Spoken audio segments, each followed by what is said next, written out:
Hello everyone, welcome back my channel. Friends, इस video में वैदिक संस्कृति से संबंधित टॉप 50 प्रश्नों को कवर किया गया है और ये वैदिक संस्कृति का पार्ट 2 है। इससे पहले वैदिक संस्कृति का एक पार्ट आ चुका है और अगर आपने वो नहीं देखा है तो हिस्ट्री की प्लेलिस्ट में जाकर के आप उसको देख सकते हैं। तो चलिए दोस्तों, देखते हैं इसका पहला प्रश्न। फ्रेंड्स, अगर आपने अभी तक हमारा चैनल सब्सक्राइब नहीं किया है तो आप चैनल को जरूर सब्सक्राइब कर लें और बेल के आइकन को प्रेस कर दें, जिससे हमारी आने वाली वीडियो की नोटिफिकेशन आपको सबसे पहले मिल सके। तो चलिए दोस्तों, देखते हैं इसका पहला प्रश्न। पहला प्रश्न है कि निम्नलिखित में से ऋग्वेद की रचना कहाँ पर हुई थी। तो फ्रेंड्स, ऋग्वेद की रचना सप्तसैंधव प्रदेश में हुई थी। हमारा यहाँ पर आंसर सही होगा डी, सप्तसैंधव प्रदेश। प्रश्न नंबर 2 है ऋग्वैदिक आर्य किसकी पूजा करते थे।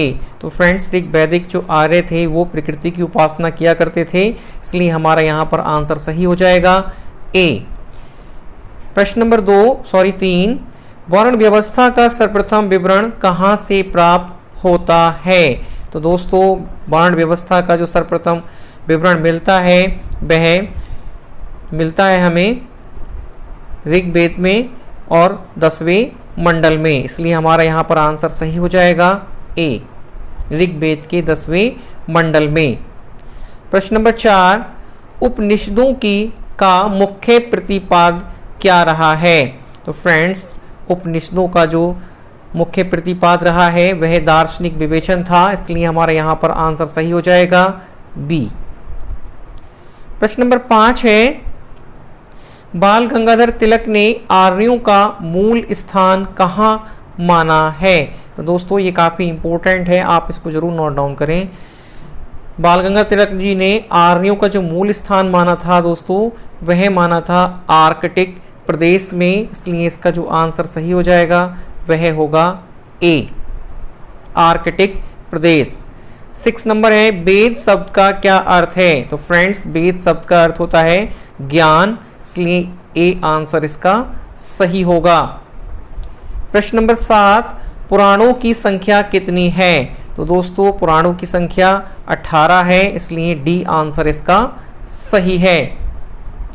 8 नंबर है निम्नलिखित में से किस में आर्य अनार्य, अनार लिख गया दोस्तों, ये अनार्य है। अनार्य युद्ध का वर्णन मिलता है। तो फ्रेंड्स, आर्य और अनार्य का जो हमें युद्ध का वर्णन मिलता है वह मिलता है वेदों में, ए आंसर इसका सही होगा। प्रश्न नंबर 9, ऋग्वेद में कुल सूक्तों की संख्या कितनी है।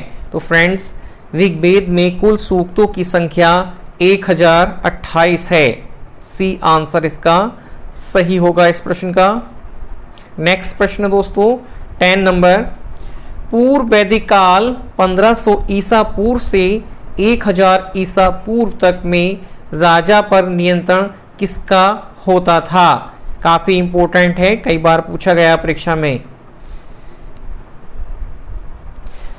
तो फ्रेंड्स, राजा पर जो नियंत्रण होता था उस यानी पूर्व वैदिक काल में, तो वह सभा और समिति का होता था, इसलिए ए आंसर इस प्रश्न का सही है।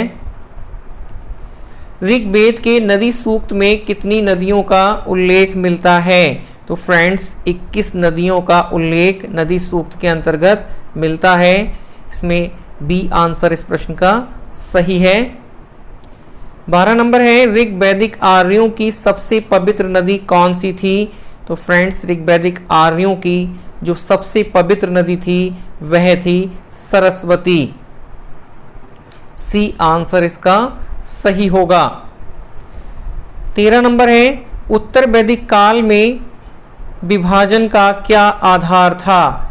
तो फ्रेंड्स, उत्तर वैदिक काल में जो विभाजन का आधार था वह था वर्ण व्यवस्था, ए आंसर इसका सही है।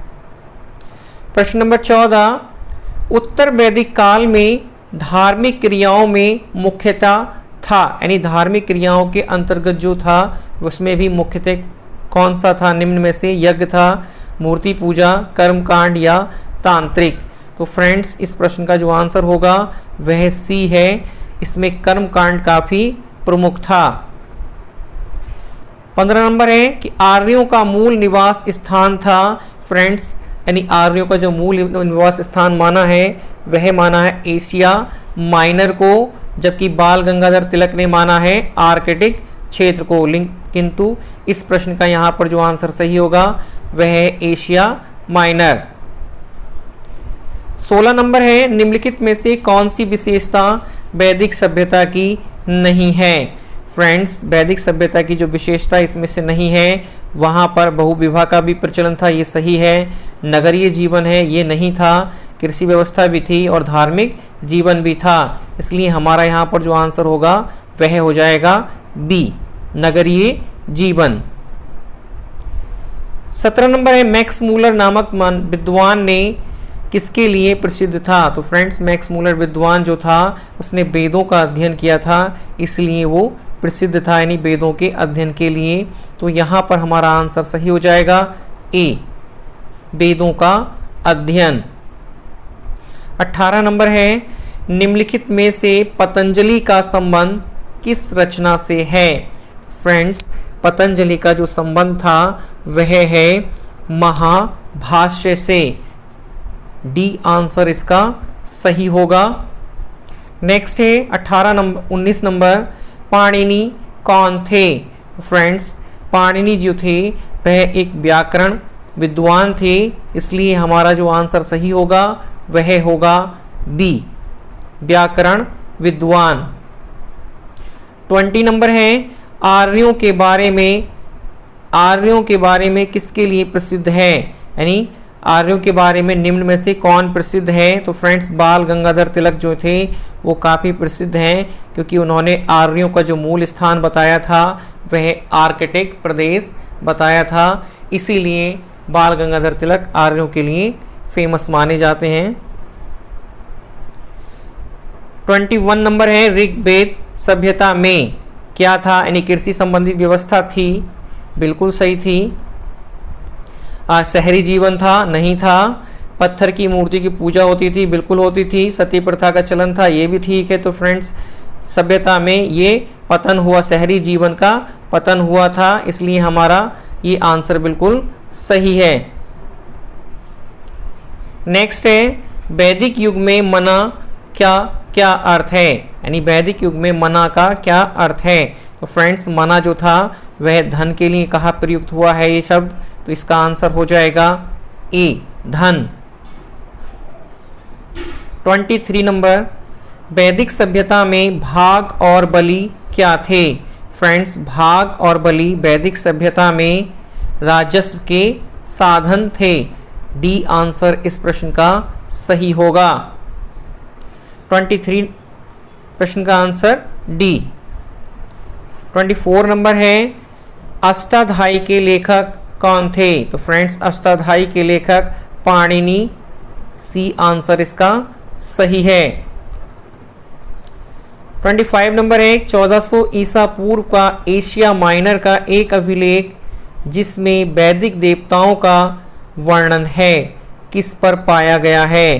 फ्रेंड्स अंकोरा में, बोगासकाई में, या हिती में, या इस्तांबुल में। तो फ्रेंड्स इसका जो आंसर हो जाएगा दोस्तों वह होगा बी, बी आंसर इसका सही है। 26 नंबर है निम्नलिखित में से कौन सी महिला विदुषी वैदिक मंत्रों की रचयिता मानी जाती है। तो फ्रेंड्स विदुषी जो महिलाएं थीं वह विश्वरा भी थी, घोषा भी थी, अपाला भी थी। तो हमारा यहाँ जो आंसर सही हो जाएगा उपरोक्त सभी, डी आंसर इस प्रश्न का सही होगा। 27 नंबर प्रसिद्ध गायत्री मंत्र किस धर्म ग्रंथ में है। तो फ्रेंड्स प्रसिद्ध धर्म जो मंत्र है वह है ऋग्वेद में। ए आंसर इसका सही है। 28 नंबर है कि वर्ण व्यवस्था की उत्पत्ति का संकेत सर्वप्रथम किस धर्म ग्रंथ में मिलता है। तो फ्रेंड्स ये भी ऋग्वेद में मिलता है और 10वें मंडल में।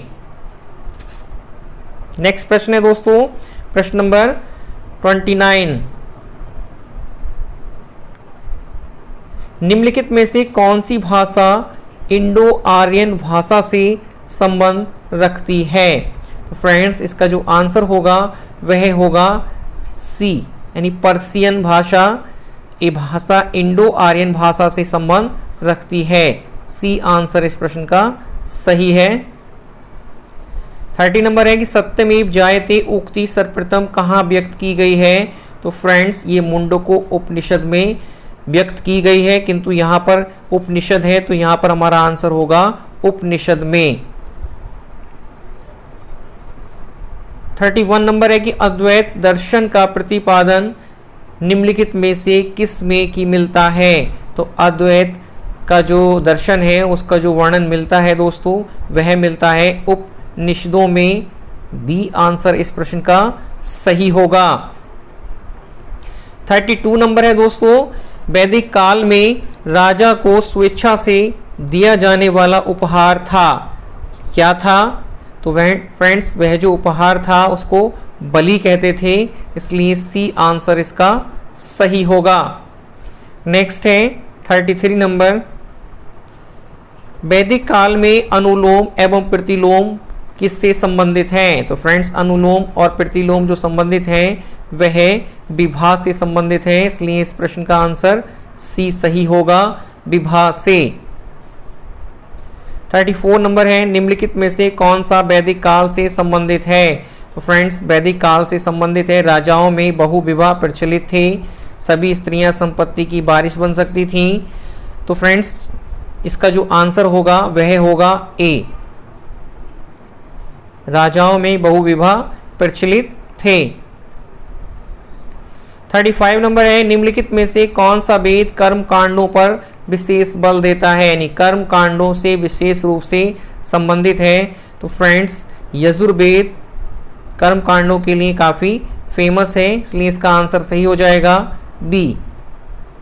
36 नंबर, ऋग्वेद संहिता के मंत्रों का 1/4 निम्नलिखित में से किस देवता को समर्पित है? तो फ्रेंड्स ये इंद्र को, जो मंत्रों का 1/4 भाग है वो इंद्र देवता जी को समर्पित है, इसलिए इस प्रश्न का आंसर सही हो जाएगा सी। 37 नंबर दोस्तों, निम्नलिखित में से कौन विदुषी महिला वैदिक मंत्रों की रचयिता नहीं थी? फ्रेंड्स विश्वरा भी थी, अपाला भी थी और घोषा भी थी, गार्गी नहीं थी, तो इसलिए हमारा आंसर यहाँ पर सही हो जाएगा सी। 38 नंबर, बोगास कोई अभिलेख में किन वैदिक देवताओं का उल्लेख मिलता है? तो फ्रेंड्स बोगास काई में जो उल्लेख मिलता है वह मिलता है 38 नंबर प्रश्न का इंद्र का, वरुण, नासत्य और मित्र, इसलिए हमारा यहाँ पर बी आंसर सही होगा। और दोस्तों ये इंपॉर्टेंट क्वेश्चन है। 39 नंबर है, निम्नलिखित में से किस संहिता को ब्रह्मदेव कहा गया है? ये भी इंपॉर्टेंट है दोस्तों। तो ये कहा गया है दोस्तों 39 का जो आंसर हो जाएगा वह होगा डी, अथर्ववेद को। वैदिक काल में दशराज युद्ध किस नदी के तट पर लड़ा गया था? तो फ्रेंड पारुष्णी नदी के तट पर लड़ा गया था, इसलिए इसका बी आंसर सही होगा। और वर्तमान में पारुष्णी नदी को रावी नदी के नाम से जाना जाता है, यानी पारुष्णी नदी रावी नदी के लिए प्रयुक्त हुआ है वैदिक काल में। हाँ तो फ्रेंड्स इसका आंसर सही हो जाएगा बी 40 का। 41 नंबर है, वेदांग की कुल संख्या कितनी है? तो फ्रेंड्स वेदांग की जो कुल संख्या है वह 6। नेक्स्ट है 42 नंबर, निम्नलिखित में से सामवेद ग्रंथ किससे संबंधित है? तो फ्रेंड्स सामवेद जो ग्रंथ संबंधित है वह है मंत्रों से, ए आंसर इसका सही होगा। 43 नंबर है, सुदास के विरुद्ध 10 राजाओं का युद्ध किसके नेतृत्व में लड़ा गया था? तो फ्रेंड्स ये विश्वामित्र के नेतृत्व में लड़ा गया था, इसलिए इसका आंसर सही हो जाएगा बी, विश्वामित्र। 44 है, ऋग्वेद का एक संपूर्ण मंडल निम्नलिखित में से किस एक को ही समर्पित रूपों का संग्रह है। 44 का है सी। तो फ्रेंड्स सोम।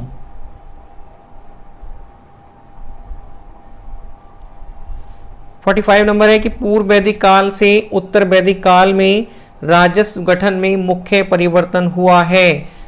तो फ्रेंड्स राजा भूमि का स्वामी हो गया, राजा का पद पैतृक हो गया, राज्य के संगठन का आधार कुल न रहकर अपितु भूमि विस्तार हो गया, प्रशासकीय अधिकारियों की संख्या में वृद्धि हो गई। तो फ्रेंड्स इसका जो आंसर सही होगा 45 का वह होगा सी।